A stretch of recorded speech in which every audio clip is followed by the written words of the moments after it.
Oh, why hello there, and welcome to Frank Reads. I'm Frank Hasemuller, and I've been reading some of my favorite stories lately, and I thought I'd share them with you. I enjoy them, and I hope you will too. Today we are reading Chapter 2 of Alice's Adventures in Wonderland. And I do urge you to watch Chapter 1 before you watch this one. And Alice's Adventures in Wonderland is a very important book, and it's very popular. And it's been popular, it's so popular that it's really permeated the modern English language. Like, we use "to go down a rabbit hole" comes from this book. And it influenced Jefferson Airplane when they wrote White Rabbit. And it influenced John Lennon when he wrote I Am the Walrus. And it's easy to see why it became so popular in the rebellious 60s. But ultimately, it's just a fun book, and I enjoy it. And I hope you will too. So let's read Chapter 2, The Pool of Tears.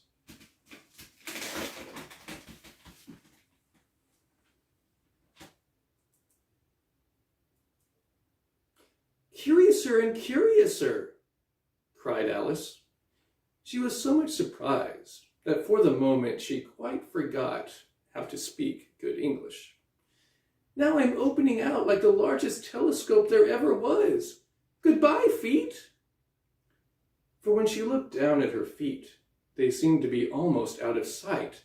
They were getting so far off. "Oh, my poor little feet! I wonder who will put on your shoes and stockings for you now, dears. I'm sure I shan't be able. I shall be a great deal too far off to trouble myself about you. You must manage the best way you can. But I must be kind to them," thought Alice. "Or perhaps they won't walk the way I want to go. Let me see. I'll give them a new pair of boots every Christmas." And she went on planning to herself how she would manage it. "They must go by the carrier," she thought. "And how funny it'll seem sending presents to one's own feet, and how odd the directions will look. Alice's right foot, Esquire, hearthrug, near the fender, with Alice's love. Oh dear, what nonsense I'm talking!" Just then her head struck against the roof of the hall.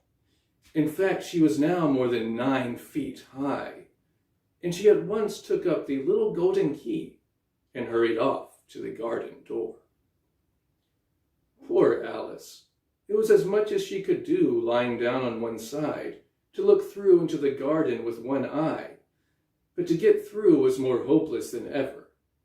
She sat down and began to cry again.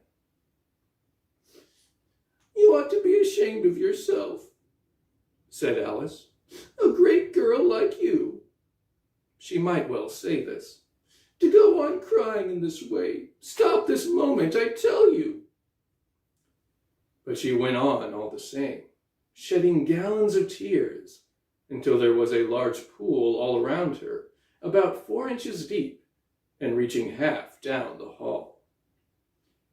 After a time she heard a little pattering of feet in the distance, and she hastily dried her eyes to see what was coming. It was the White Rabbit returning, splendidly dressed, with a pair of white kid gloves in one hand and a large fan in the other. He came trotting along in a great hurry, muttering to himself as he came, "Oh, the Duchess, oh, won't she be savage if I've kept her waiting?" Alice felt so desperate that she was ready to ask help of anyone, so when the rabbit came near her, she began in a low, timid voice, "If you please, sir." The rabbit started violently, dropped the white kid gloves and the fan, and scurried away into the darkness as hard as he could go.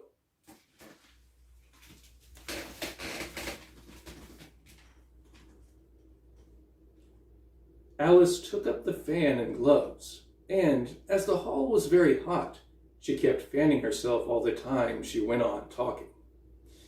"Dear, dear, how queer everything is today. and yesterday things went on just as usual. I wonder if I've been changed in the night. Let me think. Was I the same when I got up this morning? I almost think I can remember feeling a little different. But if I'm not the same, the next question is, who in the world am I? Ah, that's the great puzzle.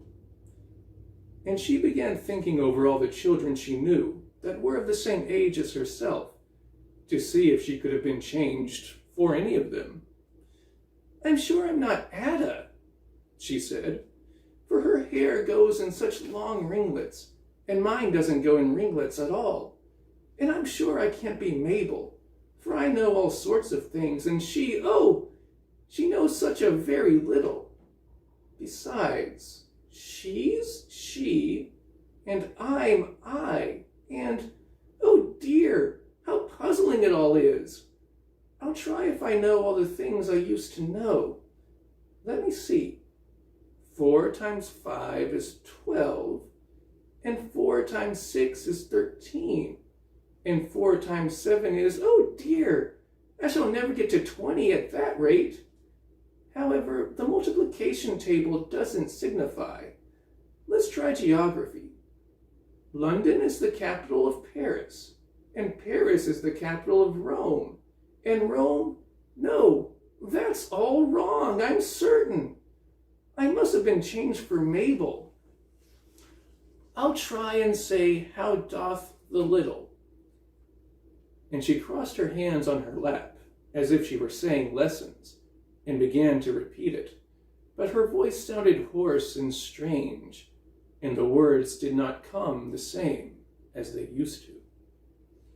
How doth the little crocodile improve his shining tail, and pour the waters of the Nile on every golden scale?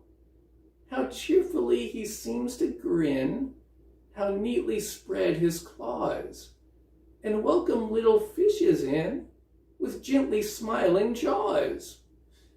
I'm sure those are not the right words, said poor Alice, and her eyes filled with tears again as she went on. I must be Mabel after all, and I shall have to go and live in that poky little house, and have next to no toys to play with, and oh, ever so many lessons to learn. No, I've made up my mind about it. If I'm Mabel, I'll stay down here. It'll be no use their putting their heads down and saying, come up again, dear. I shall only look up and say, who am I then? Tell me first, and then, if I like being that person, I'll come up. If not, I'll stay down here till I'm somebody else.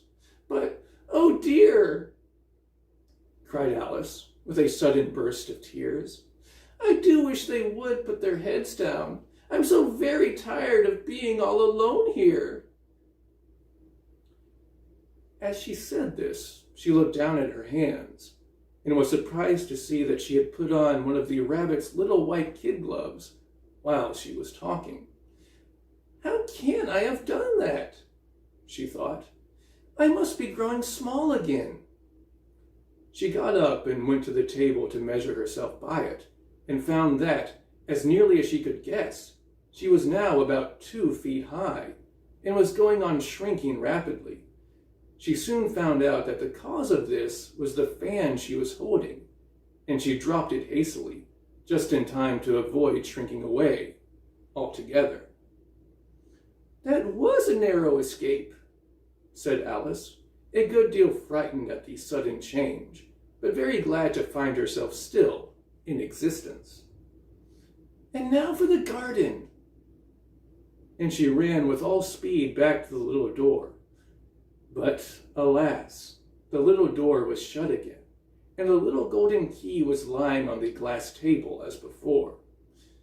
And things are worse than ever, thought the poor child, for I never was so small as this before, never, and I declare it's too bad that it is.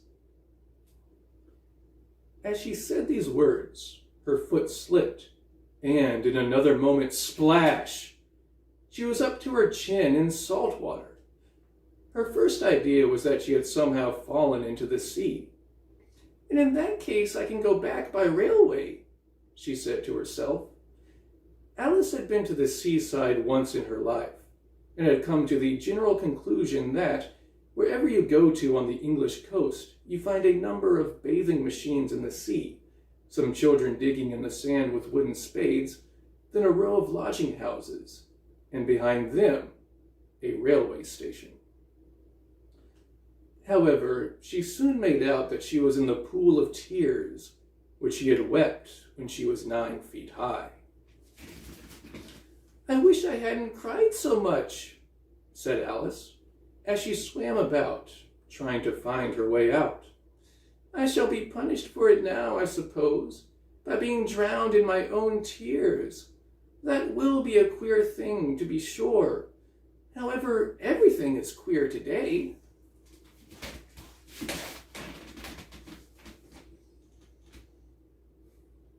Just then she heard something splashing about in the pool a little way off, and she swam nearer to make out what it was.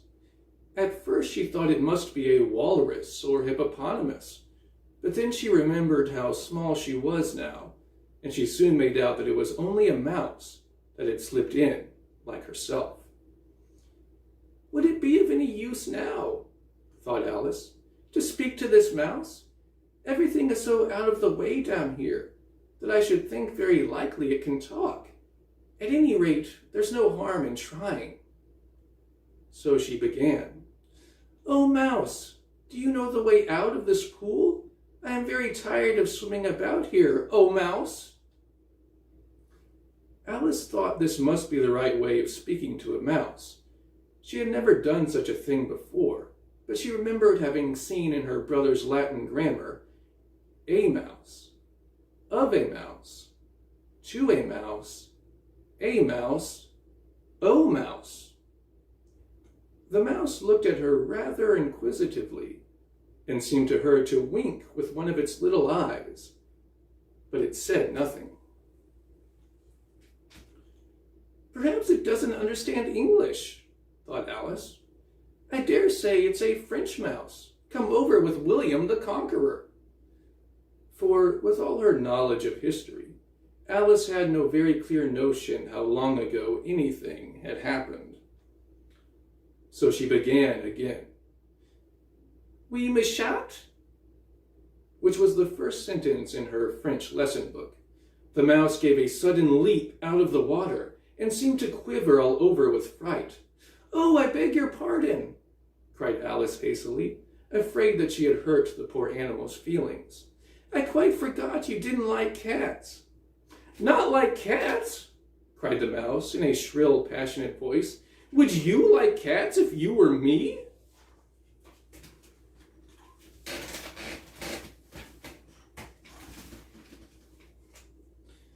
"Well, perhaps not," said Alice in a soothing tone. "Don't be angry about it. And yet, I wish I could show you our cat Dinah. I think you'd take a fancy to cats if you could only see her. She is such a dear, quiet thing." Alice went on, half to herself, as she swam lazily about in the pool. "And she sits purring so nicely by the fire, licking her paws and washing her face. And she is such a nice, soft thing to nurse. And she's such a capital one for catching mice." "Oh, I beg your pardon," cried Alice again, for this time the mouse was bristling all over, and she felt certain it must be really offended. "We won't talk about her any more if you'd rather not." "We indeed," cried the mouse, who was trembling down to the end of its tail. "As if I would talk on such a subject. Our family always hated cats. Nasty, low, vulgar things. Don't let me hear the name again." "I won't indeed," said Alice, in a great hurry to change the subject of conversation. Are you fond of dogs?" The mouse did not answer, so Alice went on eagerly. "There is such a nice little dog near our house. I should like to show you. A little bright-eyed terrier, you know, with, oh, such long curly brown hair. And it'll fetch things when you throw them, and it'll sit up and beg for its dinner, and all sorts of things. I can't remember half of them. And it belongs to a farmer, you know. And he says it's so useful, it's worth 100 pounds. He says it kills all the rats and, oh dear! Cried Alice in a sorrowful tone. I'm afraid I've offended it again. For the mouse was swimming away from her as hard as it could go, and making quite a commotion in the pool as it went. So she called softly after it, Mouse dear, do come back again, and we won't talk about cats or dogs either if you don't like them. When the mouse heard this, it turned round and swam slowly back to her. Its face was quite pale, with passion, Alice thought, and it said in a low, trembling voice, Let us get to the shore, and then I'll tell you my history, and you'll understand why it is I hate cats and dogs. It was high time to go, for the pool was getting quite crowded with the birds and animals that had fallen into it. There was a duck and a dodo, a lory and an eaglet, and several other curious creatures. Alice led the way, and the whole party swam to the shore. And so ends Chapter 2 of Alice's Adventures in Wonderland. I hope you'll join me next time for Chapter 3. And until then, keep reading.